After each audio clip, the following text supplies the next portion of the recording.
So, hello everyone. We are the Fibonhack team, and we will be the organizer for the upcoming CTF. We are today in Rome to explain you how we organize a CTF, how we create challenges, and who we are, and what we do in our free time and in our non-free time. So, the Fibonhack team was born in 2019 after the Cyber Challenge event at UNP, the University in Pisa, from a bunch of students that were so attracted by the InfoSec world that decided to build from scratch a CTF team. So what we do is essentially playing CTF, and we are actually so strong that sometimes we used to win, and we won a bunch of important CTF. We qualified for many CTF finals, and you will see in the highlights what our achievements that we have done in the past. We also perform beer-fueled security research together because we think that hacking together is the best thing that we can do. And sometimes we used to create blog posts, bounties out of our research, and so on. Then we think that sharing is caring, so we decided to teach information security at this Cyber Challenge event at the same university that brewed most of us, and we teach the newer generation the concept of information security, as well as everything that you need for CTF and from the working in the industry. And we craft high quality merch too that we used to wear, like this one that you're seeing wearing me and my other teammates too. And we have crafted in the past like the hoodie, a nice basketball jersey, and of course a nice swimsuit. And of course we have crafted keyrings, keychains, and so on. And we will have tailored merch for the RomHack Camp finals that we will find at our place. And you can come to us and ask and say, we will give that to you for free, probably. Okay. Okay, so mic switch. So what are our highlights? So in 2022, we won the Molecon finals. That's probably one of the most important Italian CTF, if not the most important Italian CTF. And we won the first place. We won for 2 years in a row the NoHat CTF in 2023 and in 2024. Some of us went to DEF CON finals, probably the most important CTF event in the entire world. Playing with the Macaroni team, they played the CTF event and the Hackasat. That Macaroni won. That's the photograph taken from the satellite, and secured us the first place. Of course, we also organized some CTF in the past. Probably the most important so far was the Mocha CTF in 2024. And my teammates will explain you our operations and what we used to do at Mocha and what we improved in the next years for the upcoming CTF. So just a quick introduction on what is a CTF. It's a hacking competition, of course. It's born in 1996 at DEF CON. And as I say, the most important CTF event and hacking conference in the world. 2 types of CTF, Jeopardy and Attack and Defense. Okay. The Jeopardy is a type of competition where you have to solve a set of problems, while Attack and Defense is something more real world where you have to hack each other team machines and gain points from that. There are mainly 4 categories for that, both for Jeopardy and Attack and Defense, which are reverse engineering, binary exploitation, web security, and cryptography. You will find each of these categories at our CTF, both the qualifier round and the final event on site in Rome during RomHack Camp. This is the name of our CTF. So it's from Dusk till dawn for a reason. First of all, the qualification round that will last from May the 9th to May the 10th, 2026, of course. It will be a Jeopardy, and it will last for 24 hours. And of course, every CTF has a prize.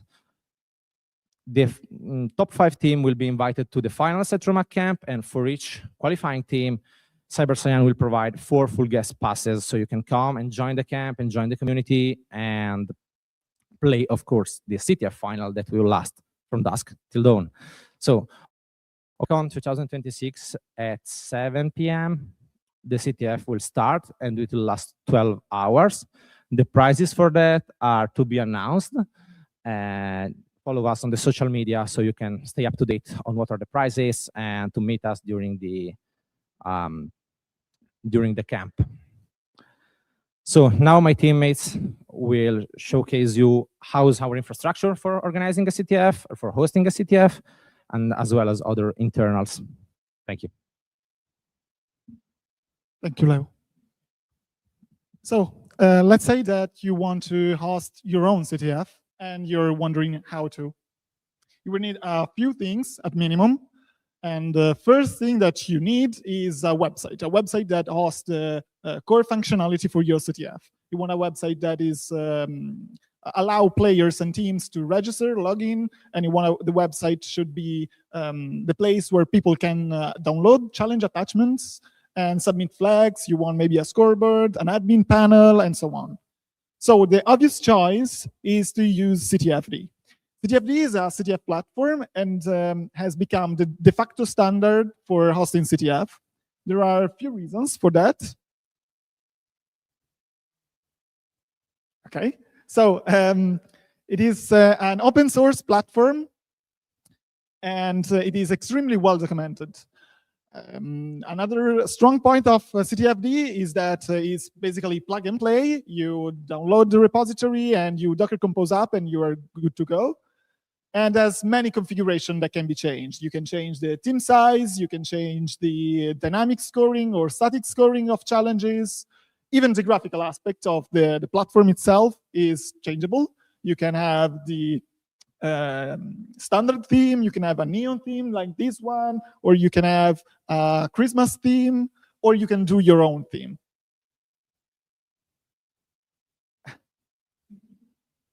I can do it. Okay, so the second thing that you will need at minimum is a place where to host challenges. So a machine, or possibly, and better, more machines and a workload balancer. In this context, sandboxing is key. You want every challenge to run inside a Docker container. There are many reasons for that. First of all, obviously, security. These boxes are supposed to get hacked.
Now I want to talk out for a moment the importance of not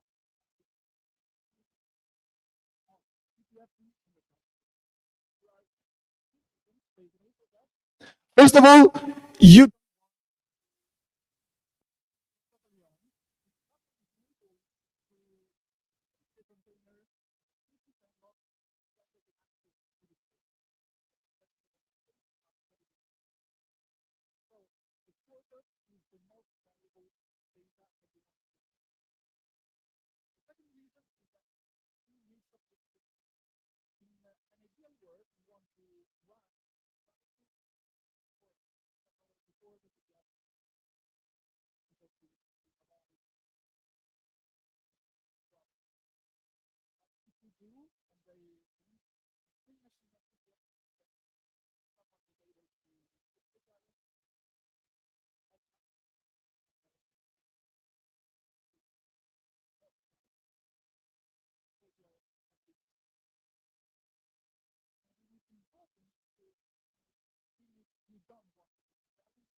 Each subdomains correspond to each to each.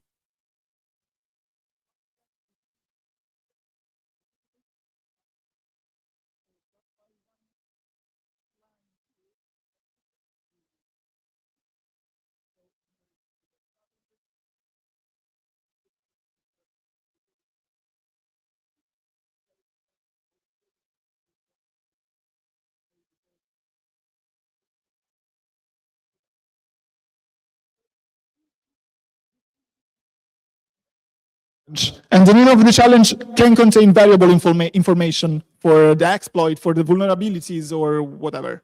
So you don't want to leak anything. So the correct way is to use wildcard certificate. It will result when enumerated in something like star.fibonhack.it or start.romhackctf.it or whatever.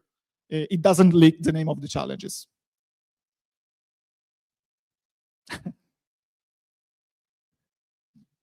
Okay. During game day, you want a monitoring dashboard. The reason is clear. You want to keep everything under control. You want to keep under control the boring stuff, RAM usage, disk usage, CPU, and logs that actually tells you something. That is because if something happens, you know where and what to do and when to do it. We use Prometheus. Prometheus, again, open source platform, open source tool. Keep talking about monitoring. We have Dr. Zingler. Dr. Zingler is our custom health checker. That is a tool that runs exploits against the server iteratively every few minutes. If it's able to retrieve the flag to solve the challenge, then the challenge is up and running correctly. If it is unable to do that, something's broke. This is the UI of Dr. Zingler. It shows us statistics about exploits. It shows us it shows us outputs of the exploit if there is one, and it even sends us a Discord message when something's broke. So lastly, you want to, while hosting your CTF, a few tips is keep in mind that challenges are of all kinds. What I mean by that is that maybe problems occurs because of the challenge design itself. For example, you can have a challenge that has big attachments, 200 megabytes, 300, 1 gigabyte. You don't want to stress too much CTFD. You will have probably hundreds, if not thousands, of people downloading the same attachment at the same moment. So a correct ways can use is a content delivery network or an S3 bucket or whatever tool you can have to serve big static files. Then you can have challenges that are required to be brute forced online. So first of all, people are going to hate this. Brute forcing online is a mess. So people are going to hate it, and you yourself organizing the CTF are going to hate this because you are saying to hundreds of people, hey, this is my server, just DOS me. So avoid them if possible. If it's not, just keep the brute force tiny to have the smoother experience for everyone. Then you have challenge that, on the contrary, can be brute forced, but the intended solution is not to brute force them. They have another bug, another exploit that bypass the brute force. In this case, you want to discourage teams from attacking you via brute force, so you can add a rate limiter to your infrastructure, or you can add a proof of work before the challenge. By proof of work, I mean a complex computation that requires few seconds or a few minutes to be resolved, to be computed before accessing the challenge itself. The last scenario that is quite common and that we identified by compromised by one, flag for everyone, is the scenario where if one people is able to solve the challenge, they can compromise it entirely. Let's say the challenge to be solved requires RCE, and whenever someone gets RCE on the server, they can, for example, delete the flag or place the flag in a place where it's accessible by everybody. So you want, ideally, a fresh instance of the container for every team. And that's why you use an instancer. An instancer is just a software that, that whenever it's requested to, spawns a new instance, and that instance of the challenge is dedicated to one team only. So we had organized a few CTF, and we had made mistake. The good things is that from mistake you can learn. And here we cited a few of the mistakes that we had in the past. We had, for example, a broken reverse engineering challenge that was supposed to accept as input the correct flag, but actually didn't. So it was virtually impossible to solve. We had our infrastructure going down after 5 minutes, something like that, because we underestimated how many people would have participated in the competition. And we also had from scratch instancer, so an instancer that we made that was way too generous and gifted away gifted away the flags to everyone. So the point is, though, you don't want zero mistake when you are organizing a CTF. Mistakes will happen, some things will broke. What is your goal is to know how to identify problems and how to solve them quickly as possible.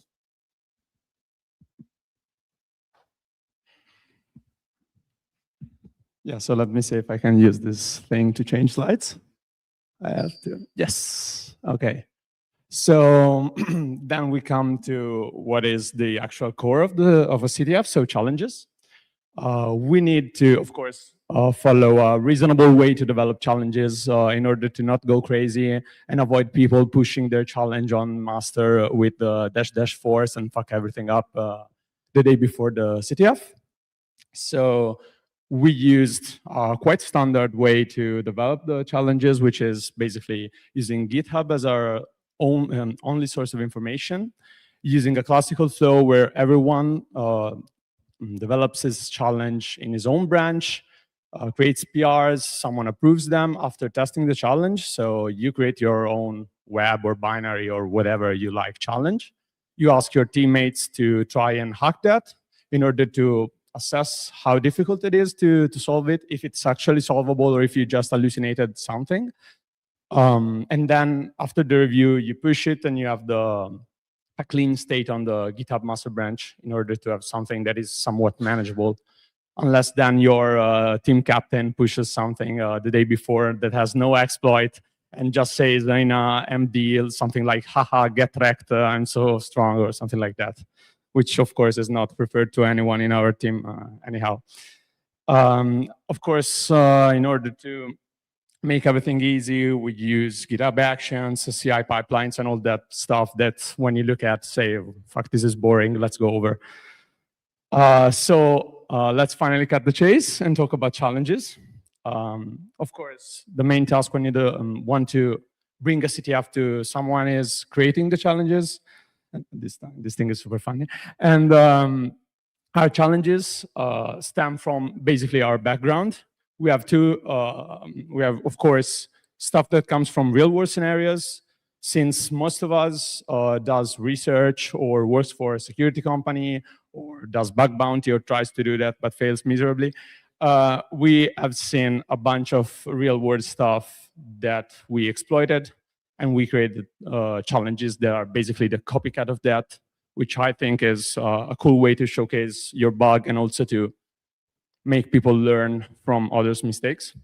And then there's the most funny approach to challenges, which is basically a cursed idea that you develop when you're drunk with your friends and you're talking security, and you start questioning something like, oh, can I write an Excel, an advert simulator with Excel, or how to use my radio commanded car if I don't have the remote anymore. and stuff like that. So let's then see what we think is a good challenge, and then I will showcase a bit of challenges because I think those are super cool, and I like to flex cool stuff made by my teammates. So these are the criteria that we chose to follow when developing a challenge. We hope that a challenge teaches you something. So after you've bashed your head against the wall for like 12, 24 hours and you're going crazy and you get the flag, you have that sweet sensation of having learned something and not just having wasted your time. It has to be fun. No one likes to do challenges where you have to guess everything or you have to brute force stuff from, I don't know, robots, rock.txt files or stuff like that. It has to be hard, because if it's too easy, you will just solve that and go over with your life and you won't have learned anything. So go back to 1. And then, of course, we all play because we want to feel the dopamine rush from solving a challenge. That's what keeps you up at night at 3 a.m. trying to exploit a pawn challenge or to pop an alert and see the alert one and, I don't know, party with your friends and then go back and pawning more. So let's see a list of what we did in order to showcase challenges and also give you expectations of what you will find in a CTF of ours. Yeah. So coming back to the first question that we had, can you write a hardware simulator using Excel? Yes, of course you can. You have AND or XOR, so you can basically do everything. And if you ever questioned your teacher that said, you have to learn Excel, Excel is very important, he was right, you were wrong. You had to learn a bunch of Excel stuff to do this stuff. That the challenge was developed by Giorgio, and he also wrote a blog post about this, so check it out, it's in the slides. It's super cool. It was done before AI slop, so it's like sweat and pain, and those are all the ingredients of the challenge. Then something more real world. I don't know how many PDF generators have you seen in your life in web applications. Turns out that everyone thinks that it's a great idea to spawn a Chrome headless instance, to then feed it with HTML, CSS, and occasionally, and many times, JavaScript without any restriction, export it as a PDF, and that's how you generate a PDF. Does that sound like a great idea? I don't know. It definitely sounds like something that you can exploit. We did that for a bug bounty that we found. We got RCE.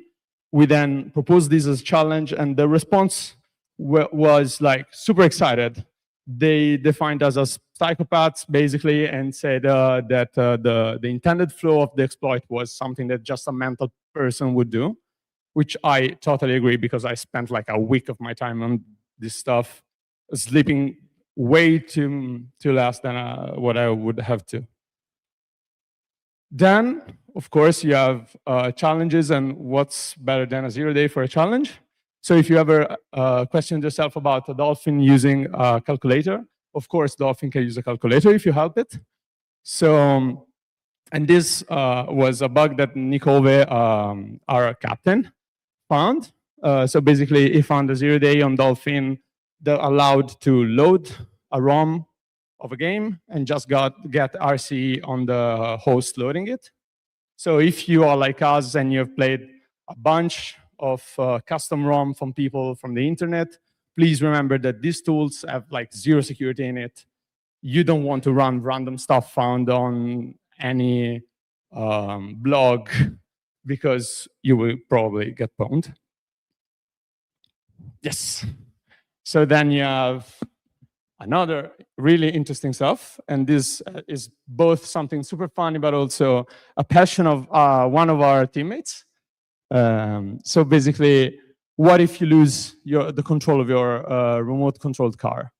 You are 5 years old, you cry, then you get 26-year-old, and you're like, I will cry, but then I will also reverse the radio control, create a GNU radio flow, and command it from my computer. So this was a challenge in Mocha Finals CTF. You had to reverse engineer all that from the Chinese specs that were like only Chinese, super hard to find. And then you get this, and then you can move the police car, and you're super happy. And of course, this is like probably one of the coolest thing to do when you are like under 7 Monster Energy and pwning at 2 a.m.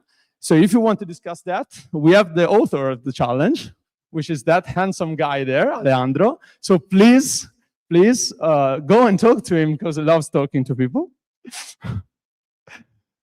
Then let's come to the upcoming CTF. This is a list of course, spoilers that will give you nothing about the CTF at all, because that would spoil the fun. But that is fun to me, so let's go over with it. We will have a gashapon machine in our CTF, so if you like gambling, you will be satisfied. We will have the pink ranger, which is very important to me and to the hacking community, it seems. Then we will have Gengar, Gengar, great mascot, and we will have an insane amount of aura. And this is not just the aura meme, so you will have this in the CTF. That's basically it. So we will provide you with a bunch of funny challenges, hopefully, and a lot of pain, hopefully too, for us, not for you.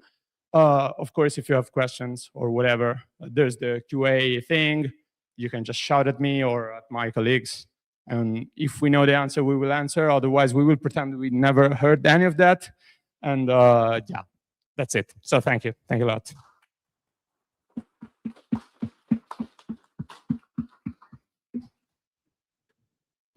Thank you very much. So sorry, everyone, for the problem with the audio, but at least we managed to fix it in a few minutes. And it's finished. We have no question from the audience. And thank you very much, Fibonhack guys, for the introduction to the CTF. The deep dive was fun. And of course, we are waiting for the qualifications in the portal, and we will share the news on our social media.